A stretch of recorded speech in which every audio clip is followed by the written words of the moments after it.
સાણંદના મોરૈયામાં ઈંધણ માટે ભારે હાલાકી, પેટ્રોલ પંપો પર વાહનોની લાંબી કતારો। સાણંદ તાલુકાના મોરૈયા ગામ પાસે આવેલા પેટ્રોલ પંપ પર આજે ગ્રાહકોનો ભારે ધસારો જોવા મળ્યો હતો। પેટ્રોલ અને ડીઝલ પુરાવા માટે વાહન ચાલકોની લાંબી લાઈનો લાગતા વાહન ચાલકોમાં રોષ અને ચિંતાનો માહોલ જોવા મળી રહ્યો છે।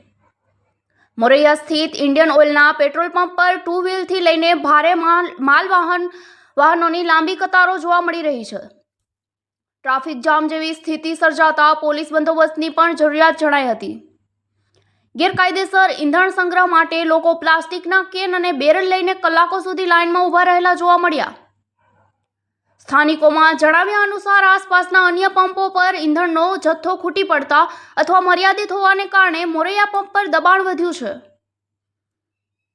કાળઝાળ ગરમીમાં લોકો કલાકો સુધી લાઇનમાં ઊભા રહેવાને કારણે નોકરિયાત વર્ગ અને ધંધાર્થીઓના સમયનો ભારે બગાડ થઈ રહ્યો છે।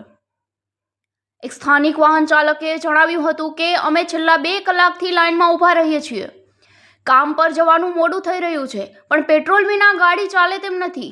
સત્તાવાળાઓએ જથ્થાની પૂરતી વ્યવસ્થા કરવી જોઈએ। હાલમાં પેટ્રોલ પંપ સંચાલકો દ્વારા વ્યવસ્થા જાળવવાના પ્રયાસો થઈ રહ્યા છે, પરંતુ સતત વધી રહેલી ભીડને જોતા ઈંધણનો પુરવઠો વહેલી તકે નિયમિત થાય તેવી માંગ ઉઠી છે। અહેવાલ કમલેશ ડાભી, DG ન્યૂઝ, મોરૈયા, અમદાવાદ।